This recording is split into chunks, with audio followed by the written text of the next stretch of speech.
Good morning. Thanks, Richard. So if you can, I'd like to take Phil at his word and ask you to move out of your comfort zones a little bit and stand up, please. Refreshing, isn't it? Okay, so say standing up if you would count yourselves as working somewhere in the energy sector or on the energy problem. Stay standing. Okay. Quite a few still standing. And stay standing if you think we need to decarbonise heat. Okay, and nearly. And now stay standing if you think you've got some low carbon heating solution already in your home. Something you describe as low carbon. Look around, there they are, there's a few of them. Glad to see you're still up. Thank you very much, please sit down. So that perhaps gives a different flavour on the challenge Richard described. We all understand the issues, we're working in the sector, we believe it's important, yet very few of us live in homes where we could say the heating has already been decarbonised. So we share a huge challenge, and I'm going to talk to you about how at the Catapult we've tried to address that challenge, starting from the perspective of the consumer. And I'm going to explain why we think it might help to have some kind of living lab environment where we can test different approaches and see what works. So we've done lots and lots of different studies, particularly zeroing in on something which we call heat as a service, which may be familiar to some of you. Rather than talk you through each of those studies, what I thought would be more interesting for you is if I gave you a flavour of the journey we've been on. So I'd like to start with my own background. I came to energy from IT and telecoms, and I knew that rapid change was possible if consumers wanted it. In 1985, the first mobile phone call was made, and practically nobody had a PC in their home. And now it's really quite hard to imagine life without them. And as Claire said, in the 70s, only a quarter of homes had central heating, and now practically everybody does. And that's because they thought it was kind of better than what they had. Cleaner, safer, more convenient, freed up space that they could use to do other things with in their home. So the insight from that is that we have to try and make low carbon as good as or better than what we have if we want it to become the natural choice for the mass market. Now, we know low carbon, it can be great, but there are three consumer challenges we discovered from the first phase of this Smart Systems and Heat program, even if you could make the cost equivalent, which obviously is part of the picture. So firstly, we need to make sure that people can get the kind of experiences they love from low carbon heat. Make sure they can get the comfort, the hot water, and so on. And as Richard was saying, there's no silver bullet. Practically every area, every household needs something different, so that's quite a complicated thing to do. Secondly, we need to make sure people can control how much time, money, effort they spend getting the sort of comfort that they want. And everybody wants something different, it turns out. And thirdly, we need to make sure that when people want to replace their heating system, that low carbon is a viable alternative. If you can have a gas boiler that afternoon and it's the middle of winter and you have to wait several weeks to prepare your home, in and around your home, potentially connecting to a new network or installing insulation to have a low carbon alternative, it's not really a viable choice for most consumers. So when I started working on this problem, I was working with some excellent engineers, and they just said, look, you know what, actually it's not such a big problem. We've put men on the moon, we can design great low carbon heating, it's not that hard. Just give me the spec. Sorry. Don't know quite what you mean. I'd been working on the problem for about 5 years. Nobody had ever asked me anything like that before. I didn't really know what they meant. And they said, well, in automotive, we know that how much different sorts of consumer will pay for every second you can take off the 0 to 60, for the type of seats you put in the car, for the paint on the car. Can you give me something like that level of detail, for heating, please? And I reviewed hundreds of papers, and there was precious little detail on these sorts of experiences, the experiences we love in our homes, sitting comfortably, watching the television, having a nice relaxing bath. There were experiments in controlled laboratory conditions. There was studies of polar explorers and how to stop them getting hypothermia, but nothing really on these sorts of experiences. So I also knew from Orange, where I'd worked before, that consumers couldn't really tell you what they wanted from experiences they'd never had.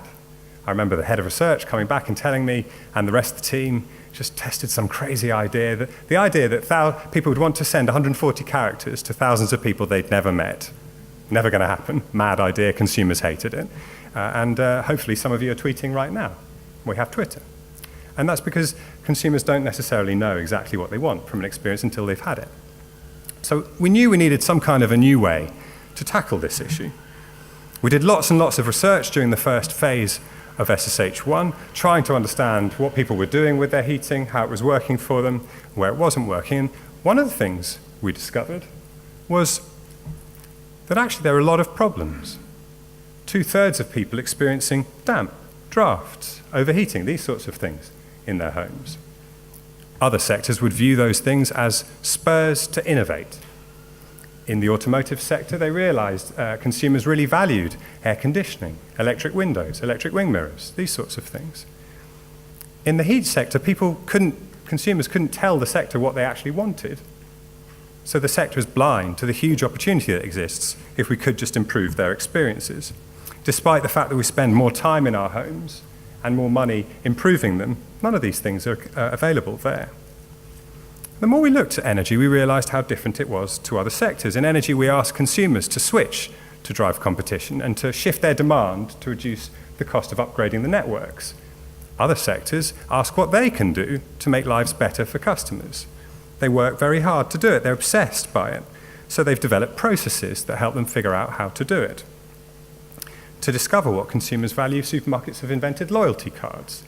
Mobile telecoms, they sell bundles of texts, minutes, data, all at different price points. Car makers sell cars, and you can get a different price for any attribute of a vehicle you care to imagine. And they use the sales data to manage their entire supply chain and drive improvements across it. Now, John Fox later on will be talking to you about other things we've learned by looking at other sectors. Safe to say that digital has transformed almost all of them. Energy somehow seemed at the time slightly stuck in the past, though that seemed set to change. So we thought perhaps the smart home might hold the key to unlocking innovation to decarbonising heat. So we started to kit out homes to the 2020s level of data and control. We had to build our own experimental platform at the time using off-the-shelf kit. We gave households room-by-room control of their heating, and we monitored everything we could. Electricity, gas, relative humidity and air temperature in every room, on every radiator, in and around the boiler. And we started to run trials every winter to try and understand the potential. And last year, this culminated in the SSH2 field trial of 100 homes around the country in Manchester, Newcastle, Bridgend, and the West Midlands. And we found that people really enjoyed better control, but they used it for completely different things. On the slide, you can see that the Catapult data scientists were able to identify 7 different set point patterns in the temperatures people set around their homes. And the consumer scientists were able to overlay on top of those 6 different types of motive that consumers had, the reasons why they were setting their heating in those ways. So at the top left, you have the cool conservers. They were turning things down, trying to save money. You may be familiar with these people. Bottom right, we have the toasty cruisers, who are kind of doing the opposite, really, turning it up to make sure that they were cozy. Didn't like the idea of putting on clothing to get comfortable. The top, don't worry, the slides will be available, photographers. Top right, we had the on-demand sizzlers, Jodie and the team, clever with the naming.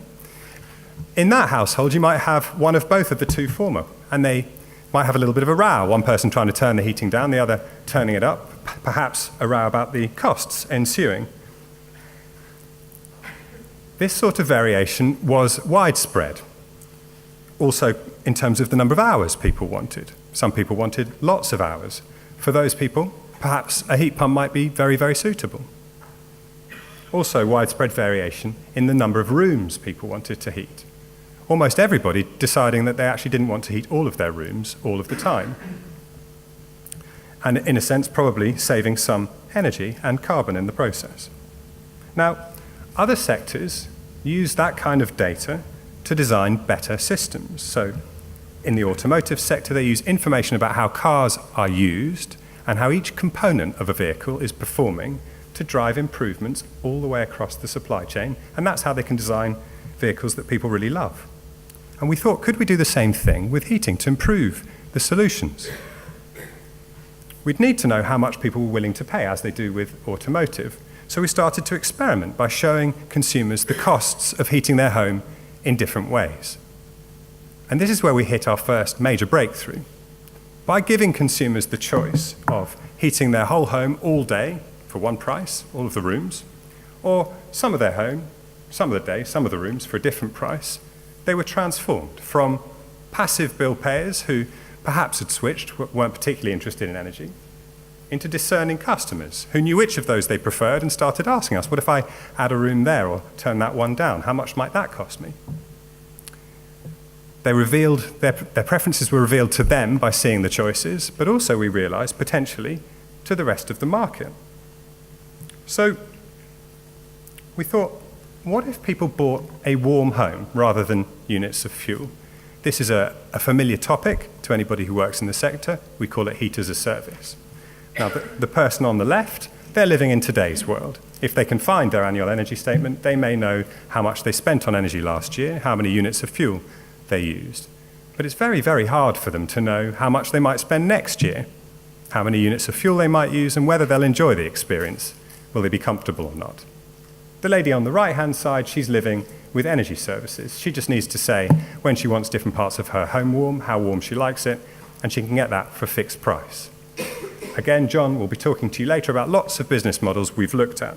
But at the heart of lots of them is this ability to pick an outcome that you want as a consumer and get a business to sell it to you for a fixed price. And that's why we decided to take this to the next level and design our own starter for 10 energy as a service, focusing on heat, where people could buy warm hours, not kilowatt hours. A warm hour is simply any hour when one of your rooms is warm or some of your rooms are warm. There are 0 to 24 a day. If you want, you can buy a heat plan where you buy a certain number of warm hours for a fixed price, in this case, £7.15. And that creates a new metric of warmth, a pence per warm hour, in this case 11 pence per warm hour. And we found consumers in our design exercises comparing with each other. How come I'm 20p per warm hour if you're only 10p? That's not right. And they soon realised, well, I live in a big old house and you live in a small new one. And that's why it costs me more for my warm hours than it costs you. If they wanted an additional hour, so this one comes with 65, if you wanted to get a 66th, you could just buy an extra, again, for a fixed price. You probably don't know how many warm hours you use in your home, so we built a user interface to help people discover what level of service they liked. I'll try and talk you through it a little bit. On the left-hand side, there are some controls which people could use to discover what temperatures they liked around their home. Interestingly, when we had it installed, they didn't know what temperatures they liked. They would often use strange reference points like where the room thermostat was, often in a cold corridor before, to make their bedroom that temperature, and found that that was uncomfortable, unsurprisingly. They could schedule warmth for different hours, so the next panel along tells you what hours they wanted different rooms to be warm. And the user interface added that up for them, so they could see how many hours a week they used. Our research showed that people already think they're paying a fixed price for their warmth, because they often pay a fixed monthly direct debit. So we had to explain to consumers that actually the cost of their heating varies with the weather. So you can see £8 to £11 there shown by the schedule. And people soon realised, oh, hang on a minute, if it's a colder week, I'm going to end up spending more. And at that point, some of them were interested in buying a fixed energy plan, a heat plan, for a fixed price, so that they could control that variation. And if they did, we changed the user interface, painted it a different colour, and showed them how much they were paying now in their plan. When they used extras, there was a kind of taximeter at the top that started to go around so they could see how much they were spending and control it. Last year, we offered households the chance to buy one of 3 plans. The one on the left was the cheapest plan, was a fixed plan, where their schedule was fixed. They couldn't adjust it, but they could buy extras if they wanted to. The one in the middle was our flexi plan, which came with some spares, a bundle of spares. And they were flexible in the sense you could use them whenever you wanted. The one on the right-hand side was an unlimited plan, the most expensive of the 3. We also added a small margin to the prices we set to try and understand whether consumers might be willing to pay a little bit more for a service than for units of fuel, because all of this low carbon infrastructure is actually going to cost the nation something, so it's useful to understand how much people are willing to pay for the experiences they enjoy. Before I talk to you too much more about the findings, I thought you might want to hear from some of our consumers and what their experiences were.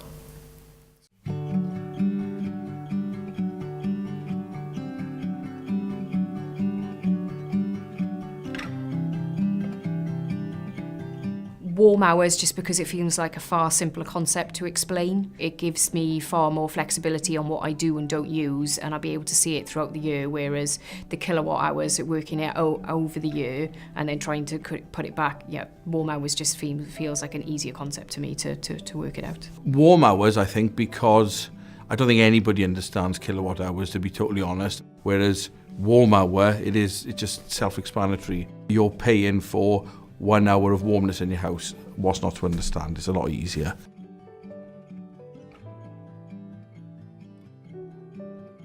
The thing I like the most about the concept of heat plan is however many warm hours you've scheduled in, that's how much you pay for. You know exactly how much you are going to be spending that week based on how many hours you've used. I have a very rigid schedule in my house. I know exactly when I'm in, I know exactly when the kids are in, I know what rooms I use at particular times of the day. The heat plan idea basically allows me to schedule the entire house to exactly when I'm using it. So I never have to feel cold, but I also know I'm not wasting energy heating up rooms that I'm never going to go in or that just don't need it. It's the ease of it. It's easy to set up, it's the scheduling and everything else. It's so easy, and if I can do it, anybody can do it, believe me, because I am not, computer literate whatsoever. But it's so easy. It really is.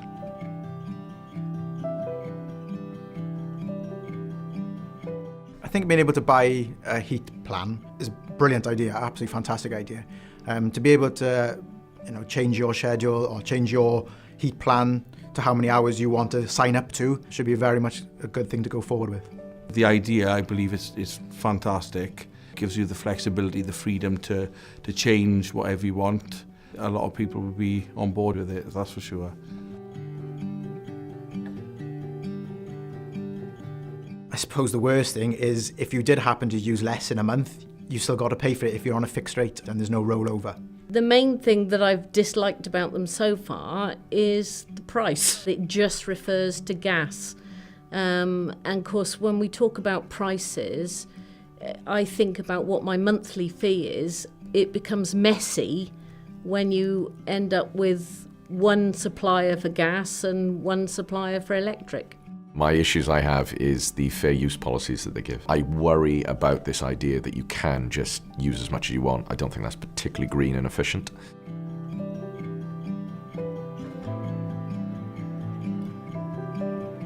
If they could give me 71 hours and I'd pay what I am paying now, yes, I would take one out without a second's hesitation. If the prices were the same between what I currently pay and my heat plan, I would take the heat plan for the simplicity of it.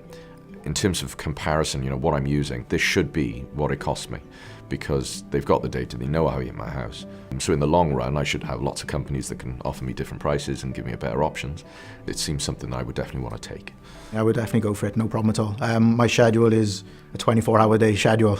I've got kids for the evening and my wife works shifts, so she's home quite a lot during the day. So a heat plan would definitely be advantageous for myself. Yes, I definitely think I'd take a heat plan as long as the price was comparable.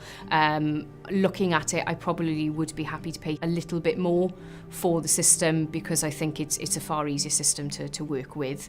But if it was cheaper, then great again.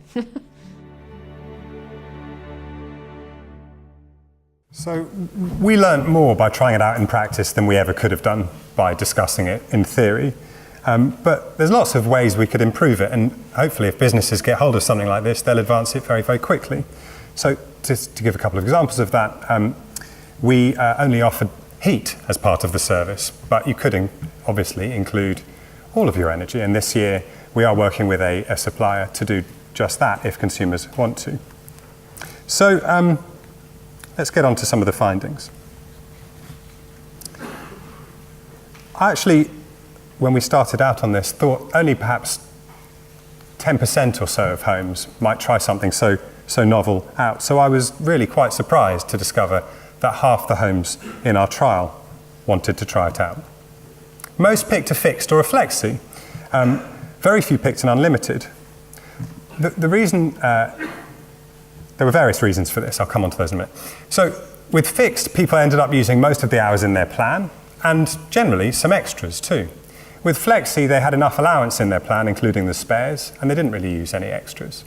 Only one person picked an unlimited, so we introduced a flash sale to try and persuade some people to go on to unlimited, so we could discover how they used it. We were a bit worried they might use a lot more energy, and in the end, they didn't seem to do that.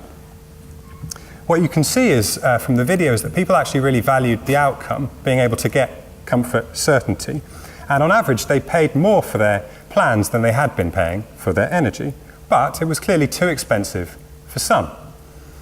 We need to get some affordable options. And in a market with service providers competing with one another, we'd expect that that's exactly the kind of thing that would happen. The other thing we found was that customers said that they would be much more likely to recommend their supplier if they sold a heat plan. 2/3 of customers said that they would do that. So it seems to increase loyalty. And finally, the choices that people were making seemed to reveal what they were willing to pay for things like flexibility, where people were willing to pay on average about £5 per week more for the freedom to use the heating whenever they wanted. So just to hammer that home a little bit, people with different preferences chose very different plans and behaved in very different ways.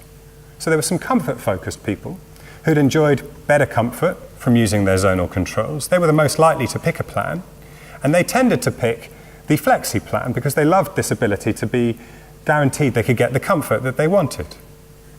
There were some value-focused customers who really loved the ability to control how much they spent.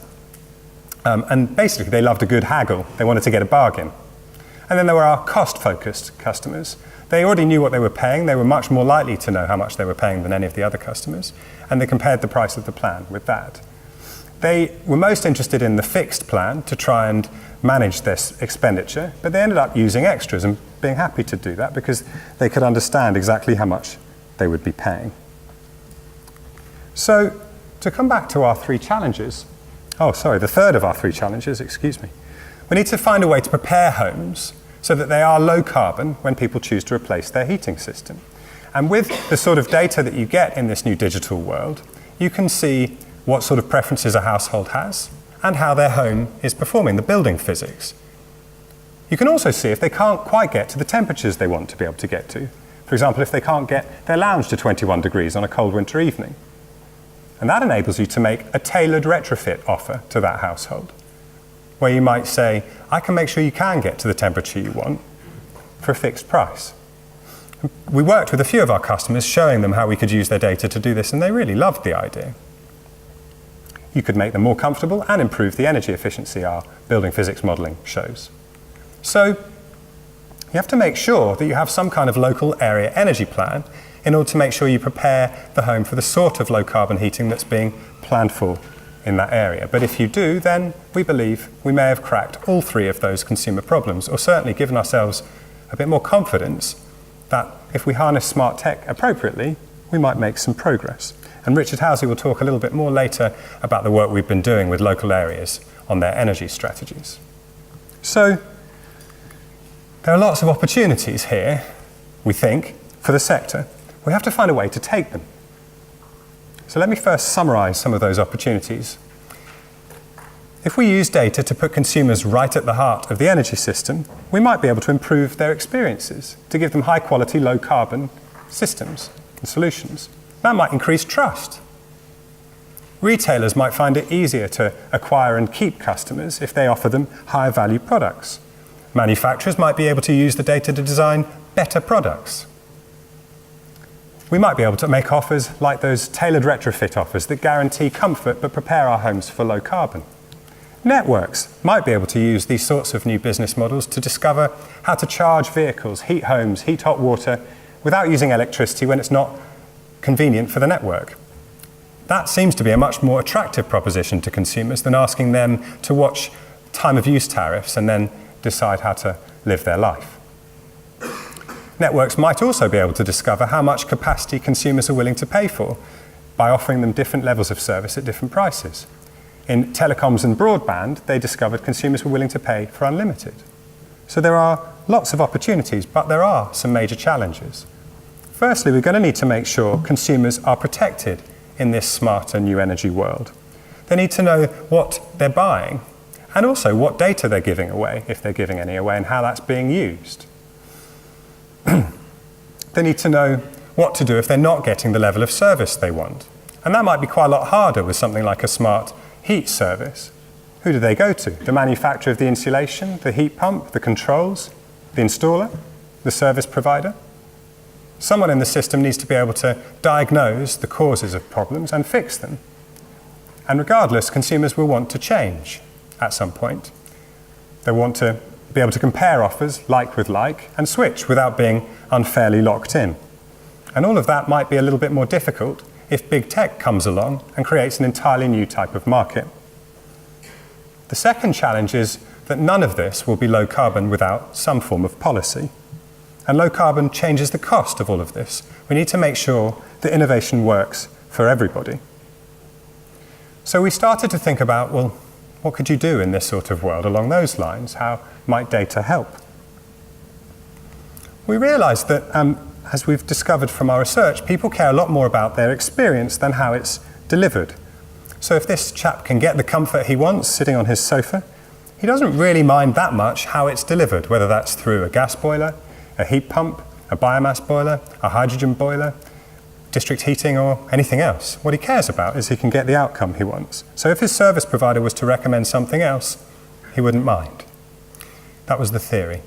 After all, if you enjoy a good meal, you don't often ask what oven it was cooked in. So that opens up an entirely new type of policy option, where government might be able to set a long-term, technology-neutral carbon intensity target on, for example, service providers, which would give them the challenge of learning how to give him the comfort he wants without the carbon. There's lots and lots of different options. That's just one of them, and we're clearly just still working through lots of the detail, but we thought it might make sense to do a bit more research on that one to check what people thought of it. And the early signs were reasonably promising. So in a survey, we offered people the opportunity to have a new heat pump, either with or without a heat plan. And 77% of them said they would prefer their heat pump with a plan. We spoke to the people who'd bought a heat plan on our trial, and we asked them whether they might be open to a low-carbon heating system when they replaced theirs. And 85% said yes, they would, as long as they could get the comfort for a price that they could predict. Why not? That compares with about a third in the wider population. We explored the appeal of 4 different low-carbon scenarios, and we found that this service-led route was more popular than a home improvement loan, a boiler ban, or a carbon tax, which were the other options that we were thinking about, though I confess none was wildly popular. We also had to recruit 5 households, owner-occupiers, to replace their heating system with a heat pump this winter. So we took the opportunity to try different routes. The first route we tried was to advertise online via Google and Facebook, and 15,000 people saw the advert. Of those, about 9 said they were open to having a heat pump, a free heat pump. How much exactly? Yeah. The other approach we took was to ask some of the people who'd been in our trial. We asked 18 of them, and 13 said they were very interested, and 9 signed up for a 3-hour survey. So just to reiterate, I don't think this is the answer, but there's some promising early signs, and it's probably an option we might want to think about a little bit more. But of course, this new approach would have to work for the whole market. We've seen how technology can really help the vulnerable, for example, with smarter prepayment meters. And there's lots of interesting new business models emerging, like warmth on prescription. We're keen to find out how to harness innovation for the benefit of everybody.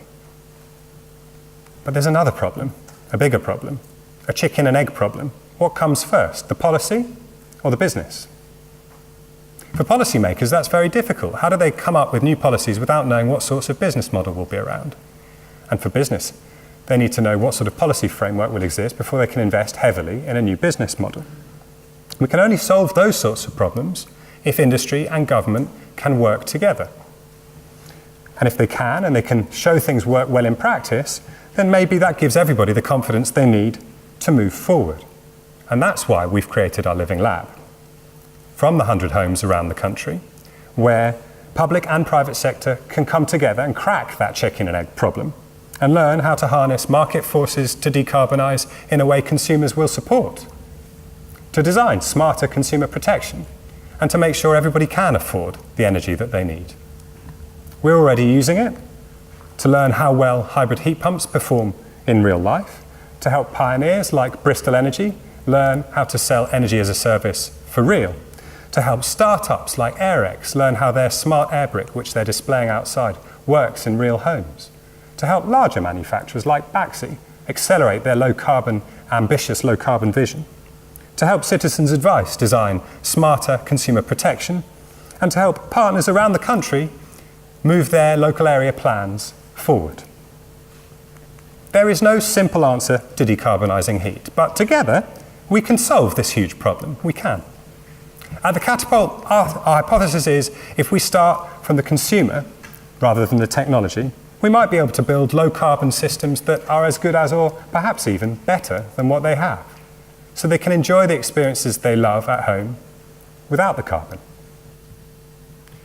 Smart homes and emerging tech enable all sorts of new business models, like energy as a service, but various others too, where consumers' choices might be able to reveal what they want from the energy sector. And that creates different opportunities across the value chain for retailers, for manufacturers, for networks, and different opportunities in each area, depending on the strategy in that area, the local area plan. None of this is going to be low carbon without policy. We need something to protect consumers and ensure that we do decarbonise. And that's why we've created our Living Lab, so that the sector can come together and find out how to put consumers right at the heart of a smarter, fairer, lower carbon energy system. Thank you very much. I look forward to your questions.